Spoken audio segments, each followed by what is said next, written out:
Привіт. I'm Chuck Olinik. I'm a Ukrainian-American. I was baptized with the name Yaroslav, and that's also the name I use in the historical reenactment group, the Society for Creative Anachronism. One of the things that I decided to do when I retired from teaching history, and I used to teach it in garb, was I decided to start exploring different subjects I didn't really get a chance to. And one of those is Slavic folklore and mythology. And I thought I would retell the tales in garb, putting the garb to use. And maybe these tales of Eastern Europe might inspire people within the society to dig a little deeper and maybe develop Eastern European personae. So what I've got for you today is the tale of a Bogatyr. And Bogatyrs were the heroes of Rus folklore and Ukrainian and Russian folklore. And they were the heroes of Prince Volodymyr Brightson's court. Well, this is a tale about Mikhailo Potyk or Potyk. Depends on which version you run into. And he's kind of a rough figure to figure out. Folklorists disagree about who he should be related to because a lot of these heroes had a real life inspiration someplace, such as Ilya of Merom, is connected to a monk. Dobrina Nikitich might have been an uncle to Vladimir or Volodymyr. And so the roots of Mikhailo, or Mikhail if you're going to do it the Russian way, as far as the name, they're found in Bulgarian heroic epics, Western European fairy tales. There's even a Mongolian version, which actually apparently the Mongols took from Tibet, about a heaven-sent hero who vanquishes monsters and he deposes the powerful and he aids the weak and he unites tribes that have been long sundered. And he also might have been related to a Bulgarian saint, Michael from Potyk, who was one of the many warrior saints who was supposed to have battled a serpent or a dragon and won. So this is his tale.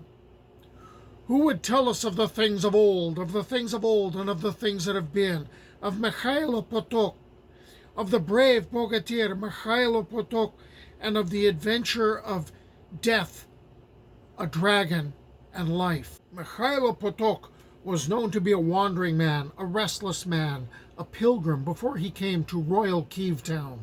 There he took the golden crowns and wed the beautiful and matchless Avdotia Lebedya Belaya, and took a vow that they never be parted.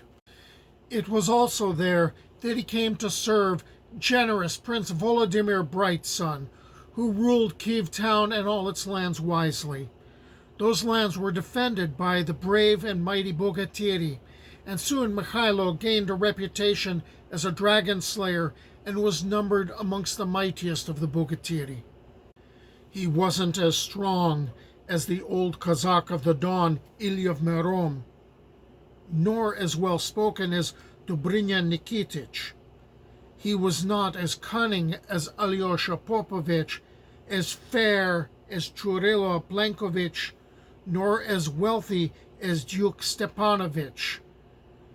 But he was a dragon slayer and was considered one of the mighty. But the life of court, even one as exciting as that of Prince Volodymyr Brightson's and Princess Apraxia's, chafed Mikhailo.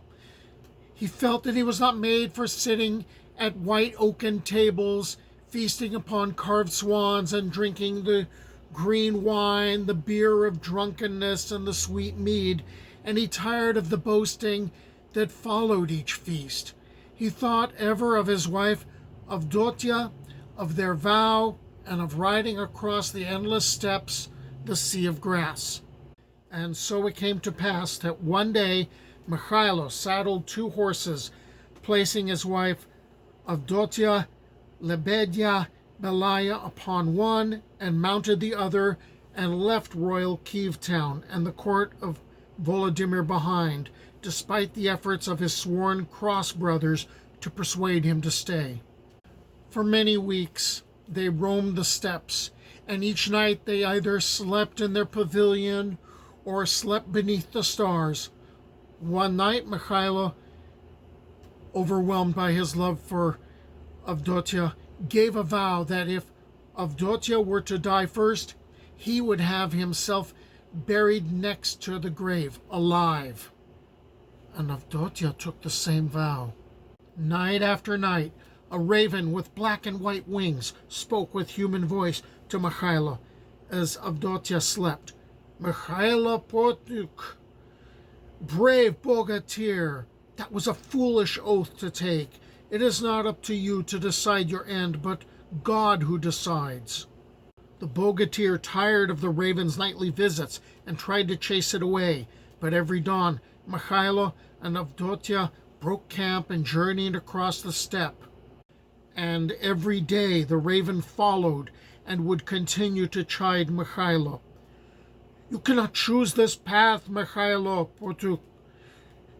You will be needed. Moist Mother Earth will not hold you when Royal Kiev and Prince Volodymyr Brightson cry out for aid." In time, Avdotia grew ill and died. Mikhailo buried her upon the steppe and sent word to his cross brothers in royal Kiev town to come to him. As sworn brothers, the Bogatyri came: mighty Ilya, well-spoken Dobrina, cunning Alyosha, fair Churilo, wealthy Duke. When at last they arrived, they found Mikhailo, their brother, beside 2 graves. One was clearly Avdotia's, the other was much larger and open. "Brothers, help me fulfill my oath. The vow I took. I swore to my beloved Avdotia that I would be buried alive next to her. Bury me and my good steed alive, so that I may fulfill my oath and lie beside my wife here upon the steppes." And while the Bogatyri protested against what they considered to be madness, they saw that Mikhailo's mind was made up. So Mikhailo Potyk took his faithful steed and had it lie in the open grave. He donned his armor and lay beside his horse, and the Bogatyri buried them both alive, then reluctantly rode back to royal Kiev town. But the tale does not end there. A dragon began to savage the land, a fierce creature with skin it was said no sword nor spear could pierce unless the sword or spear was wielded by a dragon slayer. The people cried out for aid, and moist Mother Earth cast forth and awakened Mikhailo and his horse. "Why have I been cast from the grave?" the Bogatyr asked. The black and white raven told the hero of the dragon, and that Prince Volodymyr and his people needed aid that only he could render as a dragon slayer. Swiftly he mounted his steed and rode off in search of the dragon, the raven guiding him towards a city which burned. He charged the dragon, and for a day and a night and another day they fought, until at last wounded Mikhailo slew the dragon. "Now I must return to the grave," said the hero. "No, Mikhailo," said the raven. "There is no need for you to return to moist Mother Earth. You have fulfilled your vow to Avdotia, and you can bring her back. Your lifeblood drips from your wounds. Sprinkle it upon her grave, brave hero, brave Mikhailo, and she will return to you."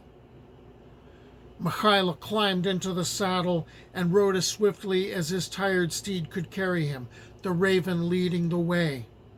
At last he stood over Avdotia's grave and let the blood drip from his wounds.